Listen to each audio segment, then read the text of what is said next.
लाभान्वित करें. As was said by Mr. Adani, you stand as a symbol of hope and aspiration for us. And as you join us, we request you to lead us, to guide us. Ladies and gentlemen, the Honourable Prime Minister, Shri Narendra Modi ji.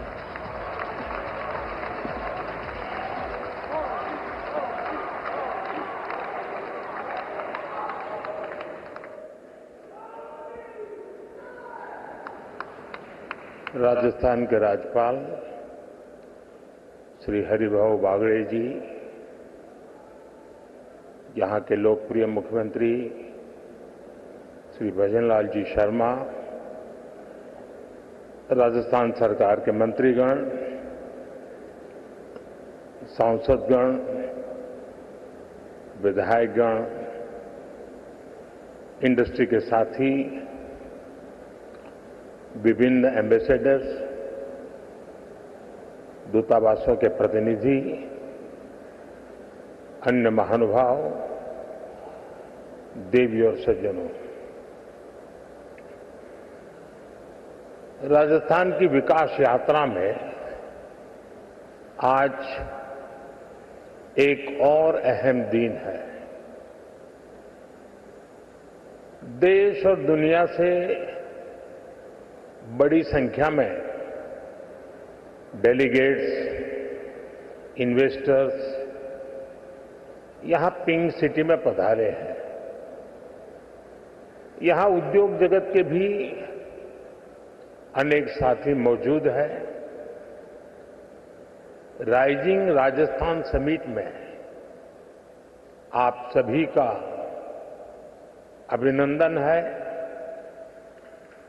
मैं राजस्थान की BJP सरकार को इस शानदार आयोजन के लिए बधाई दूंगा. साथियों, आज दुनिया का हर एक्सपर्ट, हर इन्वेस्टर भारत को लेकर बहुत ही उत्साहित है. रिफॉर्म, परफॉर्म, ट्रांसफॉर्म के मंत्र पर चलते हुए भारत ने जो विकास किया है वो हर क्षेत्र में नजर आता है. आजादी के बाद के 7 दशक में भारत दुनिया की 11वीं सबसे बड़ी इकोनॉमी बन पाया था. उसके सामने पिछले 10 वर्ष में भारत 10th लार्जेस्ट इकोनॉमी से 5th लार्जेस्ट इकोनॉमी बना है.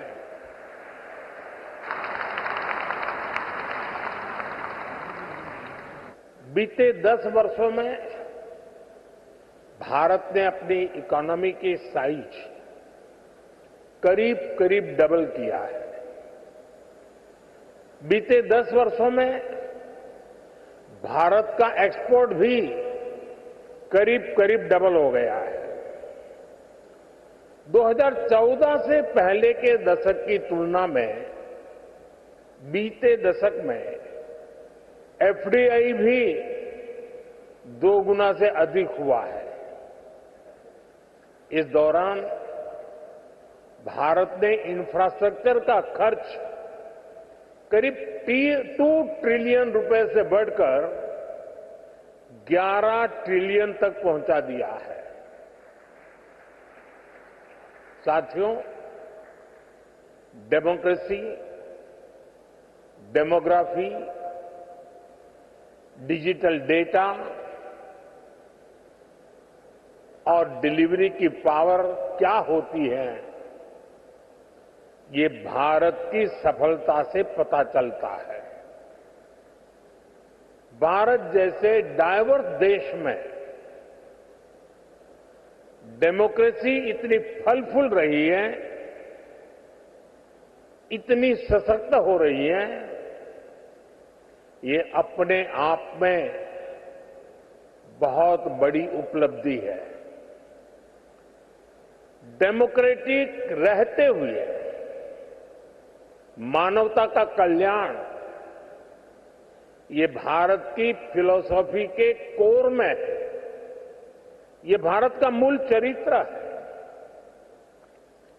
आज भारत की जनता अपने डेमोक्रेटिक हक के माध्यम से भारत में स्टेबल गवर्नमेंट के लिए वोट दे रही है। साथियों, भारत के इन पुरातन संस्कारों को हमारी डेमोग्राफी यानी युवा शक्ति आगे बढ़ा रही है। आने वाले अनेक सालों तक भारत दुनिया के सबसे युवा देशों में रहने वाला है। भारत में युवाओं का सबसे बड़ा पूल होने के साथ ही सबसे बड़ा स्किल्ड युवा वर्ग भी होगा। इसके लिए सरकार एक के बाद एक कई फैसले ले रही है। साथियों, बीते दशक में भारत की युवा शक्ति ने अपने सामर्थ्य में एक और आयाम जोड़ा। ये नया आयाम है भारत की टेक पावर, भारत की डेटा पावर। आप सभी जानते हैं कि आज हर सेक्टर में टेक्नोलॉजी का, डेटा का कितना महत्व है। ये सदी टेक ड्रिवन, डेटा ड्रिवन सदी है। बीते दशक में भारत में इंटरनेट यूजर्स की संख्या करीब 4 गुना बढ़ी है। डिजिटल ट्रांजैक्शन में तो नए रिकॉर्ड बन रहे हैं। और ये तो अभी शुरुआत है। भारत दुनिया को डेमोक्रेसी, डेमोग्राफी और डेटा की असली ताकत दिखा रहा है। भारत ने दिखाया है कि कैसे डिजिटल टेक्नोलॉजी का डेमोक्रेटाइजेशन हर क्षेत्र, हर वर्ग को फायदा पहुंचा रहा है। भारत का यूपीआई, भारत का benefit transfer scheme system, GeM, government e market place, ONDC, open network for digital commerce, ऐसे कितने ही प्लेटफॉर्म हैं जो डिजिटल इकोसिस्टम की ताकत को दिखाते हैं। इसका बहुत बड़ा लाभ और बहुत बड़ा प्रभाव हम यहां राजस्थान में भी देखने जा रहे हैं। मेरा हमेशा से विश्वास रहा है, राज्य के विकास से देश का विकास। जब राजस्थान विकास की नई ऊंचाई पर पहुंचेगा तो देश को भी नई ऊंचाई मिलेगी। साथियों, क्षेत्रफल के हिसाब से राजस्थान भारत का सबसे बड़ा राज्य है और राजस्थान के लोगों का दिल भी उतना ही बड़ा है।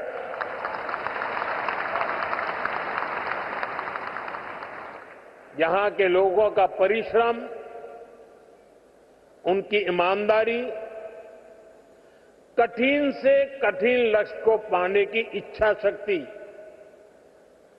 राष्ट्र प्रथम को सर्वोपरि रखने की भावना, देश के लिए कुछ भी कर गुजरने की प्रेरणा, ये आपको राजस्थान की रज रज में, कण कण में दिखाई देती है। आजादी के बाद की सरकारों की प्राथमिकता ना देश का विकास था और ना ही देश की विरासत। इसका बहुत बड़ा राजस्थान नुकसान उठा चुका है।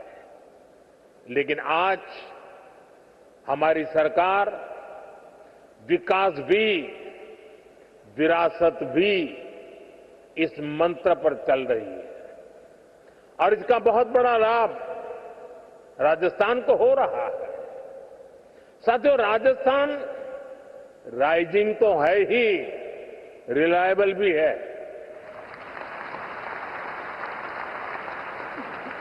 राजस्थान रिसेप्टिव भी है और समय के साथ खुद को रिफाइन करना भी जानता है। चुनौतियों से टकराने का नाम है राजस्थान। नए अवसरों को बनाने का नाम है राजस्थान। राजस्थान के इस आर फैक्टर में अब एक और पहलू जुड़ चुका है। राजस्थान के लोगों ने यहां भारी बहुमत से बीजेपी की रिस्पॉन्सिव और रिफॉर्मिस्ट सरकार बनाई है। बहुत ही कम समय में यहां भजनलाल जी और उनकी पूरी टीम ने शानदार काम करके दिखाया है। कुछ ही दिन में राज्य सरकार अपने 1 साल भी पूरे करने जा रहा है। भजनलाल जी जिस कुशलता और प्रतिबद्धता के साथ राजस्थान के तेज विकास में जुटे हैं, वो प्रशंसनीय है। गरीब कल्याण हो, किसान कल्याण हो, युवाओं के लिए नए अवसरों का निर्माण हो, सड़क, बिजली, पानी के काम हो, राजस्थान में हर प्रकार के विकास, उससे जुड़े हुए सारे कार्य तेजी से हो रहे हैं। क्राइम और करप्शन को कंट्रोल करने में जो तत्परता यहां सरकार दिखा रही है, उसे नागरिकों और निवेशकों में नया उत्साह आया है। साथियों, राजस्थान के राइज को और ज्यादा फील करने के लिए राजस्थान के रियल पोटेंशियल को रियलाइज करना बहुत जरूरी है। राजस्थान के पास नेचुरल रिसोर्सेज का भंडार है। राजस्थान के पास आधुनिक कनेक्टिविटी का नेटवर्क है। एक समृद्ध विरासत है, एक बहुत बड़ा लैंडमास है और बहुत ही समर्थ युवा शक्ति भी है। यानी रोड से लेकर रेलवे तक, हॉस्पिटैलिटी से हैंडीक्राफ्ट तक, फार्म से लेकर फोर्ट तक, राजस्थान के पास बहुत कुछ है।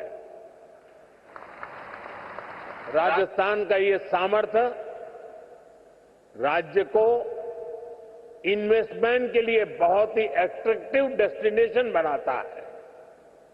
राजस्थान की एक और विशेषता है, राजस्थान में सीखने का गुण है, अपना सामर्थ्य बढ़ाने का गुण है। और इसलिए तो अब यहां रेतीले धोरों में भी पेड़ फलों से लद रहे हैं। जैतून और जैट्रोपा की खेती का काम बढ़ रहा है। जयपुर की ब्लू पॉटरी, प्रतापगढ़ की थेवा ज्वेलरी और भीलवाड़ा का टेक्सटाइल इनोवेशन, इनकी अलग ही शान है। मकराना के मार्बल और कोटा डोरिया की पूरी दुनिया में पहचान है। नागौर के पान मेथी की खुशबू भी निराली है। और आज की बीजेपी सरकार हर जिले के सामर्थ्य को पहचानते हुए काम कर रही है। साथियों, आप भी जानते हैं, भारत के खनिज भंडार का बहुत बड़ा हिस्सा राजस्थान में है। यहां zinc, lead, copper, marble, limestone, granite, potash जैसे अनेक मिनरल्स के भंडार है। ये आत्मनिर्भर भारत की मजबूत नींव है। राजस्थान भारत की एनर्जी सिक्योरिटी में बहुत बड़ा कंट्रीब्यूटर है। भारत ने इस दशक के अंत तक 500 गीगावाट रिन्यूएबल एनर्जी कैपेसिटी बनाने का टारगेट रखा है। इसमें भी राजस्थान बहुत बड़ी भूमिका निभा रहा है। भारत के सबसे बड़े सोलर पार्क में से अनेक पार्क यहां पर बन रहे हैं। साथियों, राजस्थान दिल्ली और मुंबई जैसे इकोनॉमी के दो बड़े सेंटर्स को जोड़ता है। राजस्थान महाराष्ट्र और गुजरात के पोर्ट्स को नॉर्दर्न इंडिया से जोड़ता है। आप देखिए, दिल्ली मुंबई इंडस्ट्रियल कॉरिडोर का 250 किलोमीटर हिस्सा राजस्थान में है। इससे राजस्थान के अलवर, भरतपुर, दौसा, सवाई माधोपुर, टोंक, बूंदी और कोटा ऐसे जिलों को बहुत फायदा होगा। डेडिकेटेड फ्रेट कॉरिडोर जैसे आधुनिक रेल नेटवर्क का 300 किलोमीटर हिस्सा राजस्थान में है। ये कॉरिडोर जयपुर, अजमेर, सीकर, नागौर और अलवर जिलों से होकर गुजरता है। कनेक्टिविटी के इतने बड़े प्रोजेक्ट्स का सेंटर होने के कारण राजस्थान निवेश के लिए बेहतरीन डेस्टिनेशन है। खासतौर पर ड्राई पोर्ट्स और लॉजिस्टिक्स सेक्टर के लिए तो यहां अपार संभावनाएं हैं। हम यहां मल्टी मॉडल लॉजिस्टिक पार्क का विकास कर रहे हैं। यहां लगभग 2 दर्जन सेक्टर स्पेसिफिक इंडस्ट्रियल पार्क बनाए जा रहे हैं। 2 एयर कार्गो कॉम्प्लेक्स का निर्माण भी हुआ है। इससे राजस्थान में इंडस्ट्री लगाना आसान होगा, इंडस्ट्रियल कनेक्टिविटी और बेहतर होगी। साथियों, भारत के समृद्ध फ्यूचर में हम टूरिज्म का बहुत बड़ा पोटेंशियल देख रहे हैं। भारत में nature, culture, adventure, conference, destination wedding और हेरिटेज टूरिज्म सबके लिए असीम संभावनाएं हैं। राजस्थान भारत के टूरिज्म मैप का प्रमुख केंद्र है।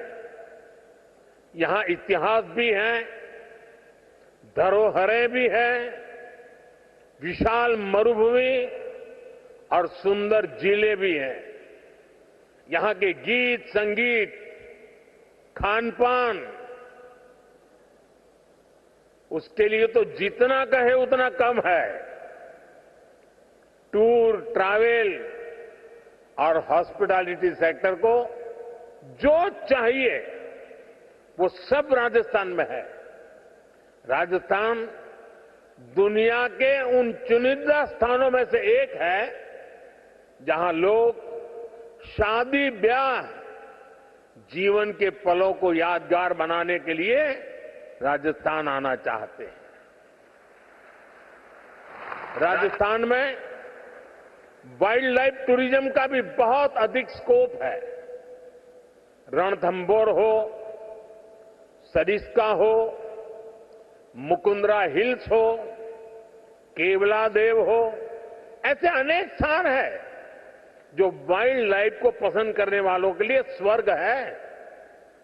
मुझे खुशी है कि राजस्थान सरकार का अपने टूरिस्ट डेस्टिनेशंस, हेरिटेज सेंटर्स को बेहतर कनेक्टिविटी से जोड़ रही है। भारत सरकार ने लगभग अलग अलग थीम सर्किट से जुड़ी योजनाएं भी शुरू की है। 2014 से 2014 के बीच 10 साल में भारत में 5 करोड़ के आसपास विदेशी टूरिस्ट आए थे, जबकि 2014 से 2024 के बीच भारत में 7 करोड़ से ज्यादा विदेशी टूरिस्ट आए। और आप ध्यान दीजिए, इन 10 वर्षों में पूरी दुनिया के 3-4 साल तो कोरोना से लड़ने में निकल गए थे। कोरोना काल में टूरिज्म ठप पड़ा था।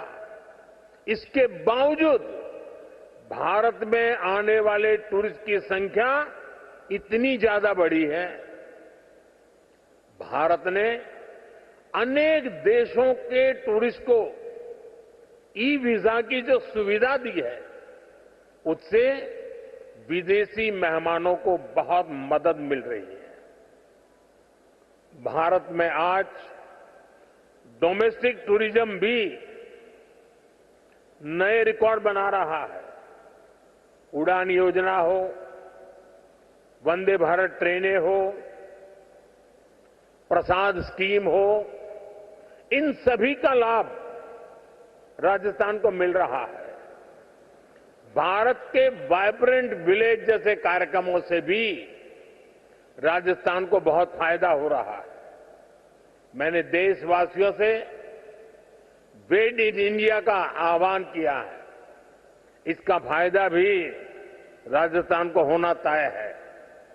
राजस्थान में heritage tourism, film tourism, eco tourism, rural tourism, border area tourism, इसे बढ़ाने की अथाह संभावनाएं हैं। इन क्षेत्रों में आपका निवेश राजस्थान के टूरिज्म सेक्टर को ताकत देगा और आपका बिजनेस भी बढ़ाएगा। साथियों, आप सभी ग्लोबल सप्लाई और वैल्यू चेन से जुड़ी चुनौतियों से परिचित हैं। आज दुनिया को एक ऐसी अर्थव्यवस्था की जरूरत है जो बड़े से बड़े संकट के दौरान भी मजबूती से चलती रहे, उसमें रुकावटें ना आए। इसके लिए भारत में व्यापक मैन्युफैक्चरिंग बेस का होना बहुत जरूरी है। ये सिर्फ भारत के लिए ही नहीं, बल्कि दुनिया की इकोनॉमी के लिए भी आवश्यक है। अपने इसी दायित्व को समझते हुए भारत ने मैन्युफैक्चरिंग में आत्मनिर्भरता का एक बहुत बड़ा संकल्प लिया है। भारत अपने मेक इन इंडिया प्रोग्राम के तहत लो कॉस्ट मैन्युफैक्चरिंग पर बल दे रहा है। भारत के पेट्रोलियम प्रोडक्ट्स, भारत की दवाएं और वैक्सीन, भारत का इलेक्ट्रॉनिक सामान, इसमें भारत की रिकॉर्ड मैन्युफैक्चरिंग से दुनिया को बहुत बड़ा फायदा हो रहा है। राजस्थान में से भी बीते वर्ष करीब करीब 84,000 करोड़ रुपए का एक्सपोर्ट हुआ है। 84,000 करोड़ रुपीस। इसमें इंजीनियरिंग गुड्स, जेम्स और jewellery, textiles, handicraft, agro food products भी शामिल है। साथियों, भारत में मैन्युफैक्चरिंग बढ़ाने में पीएलआई स्कीम का रोल भी लगातार बढ़ता जा रहा है।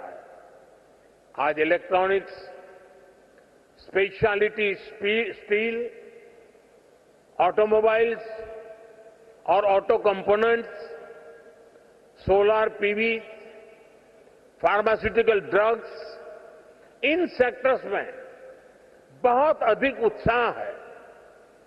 पीएलआई स्कीम के कारण करीब 1.25 लाख करोड़ रुपए का इन्वेस्टमेंट आया है। करीब 11 लाख करोड़ रुपए के प्रोजेक्ट बने हैं और एक्सपोर्ट में 4 लाख करोड़ रुपए की बढ़ोतरी हुई है। लाखों युवाओं को नए रोजगार भी मिले हैं। यहां राजस्थान में भी ऑटोमेटिव और ऑटो कंपोनेंट इंडस्ट्री का अच्छा बेस तैयार हो चुका है। यहां इलेक्ट्रिक व्हीकल मैन्युफैक्चरिंग के लिए बहुत संभावनाएं हैं। इलेक्ट्रॉनिक्स मैन्युफैक्चरिंग के लिए भी जो जरूरी इंफ्रास्ट्रक्चर की जरूरत है वो भी राजस्थान में उपलब्ध है।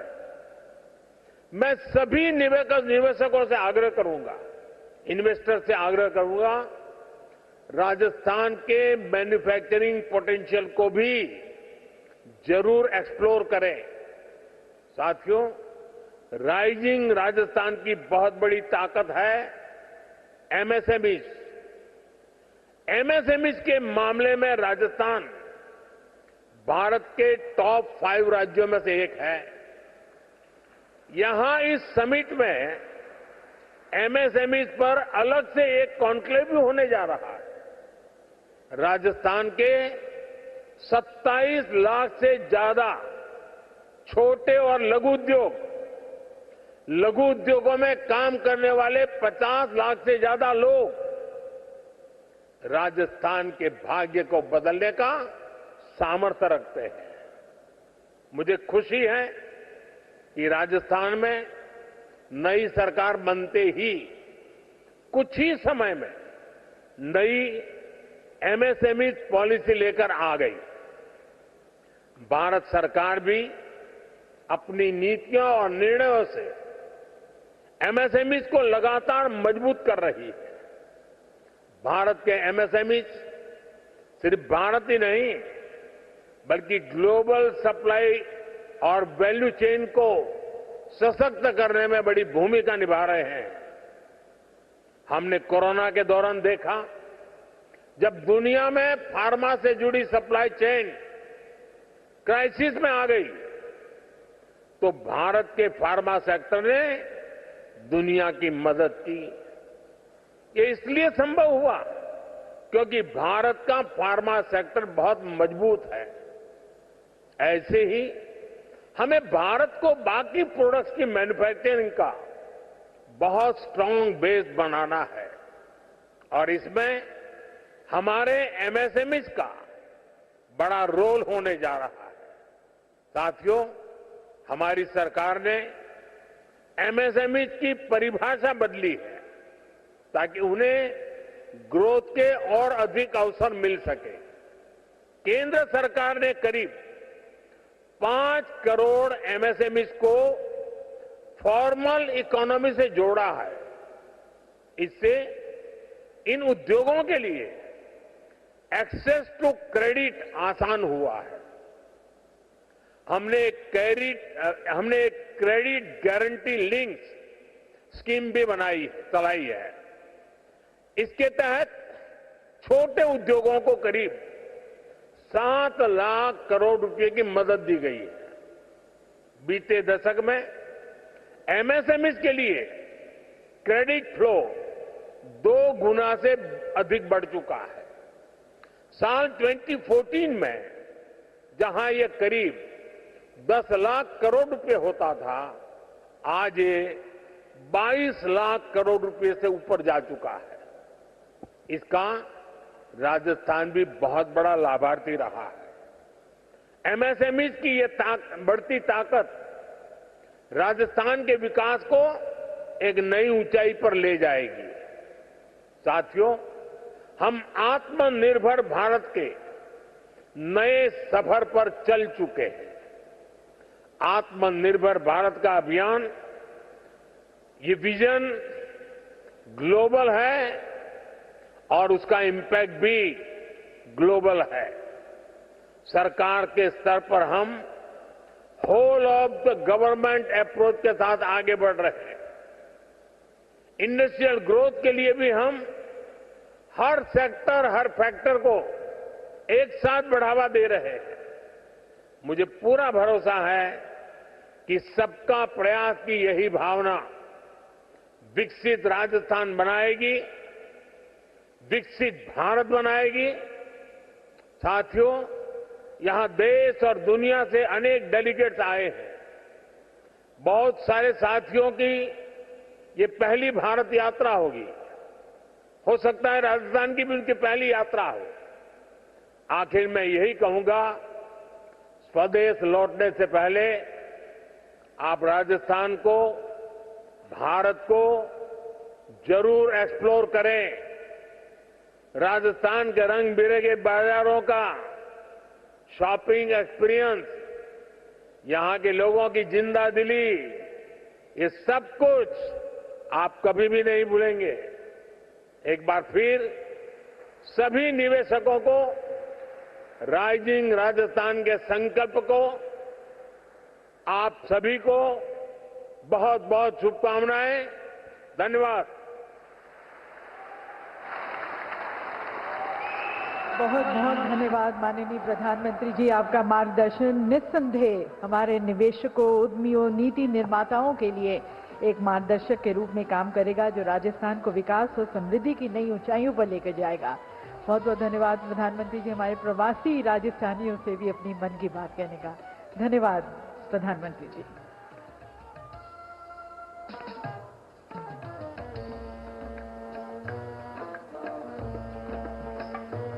Ladies and gentlemen, requesting you all to remain at your respective seats.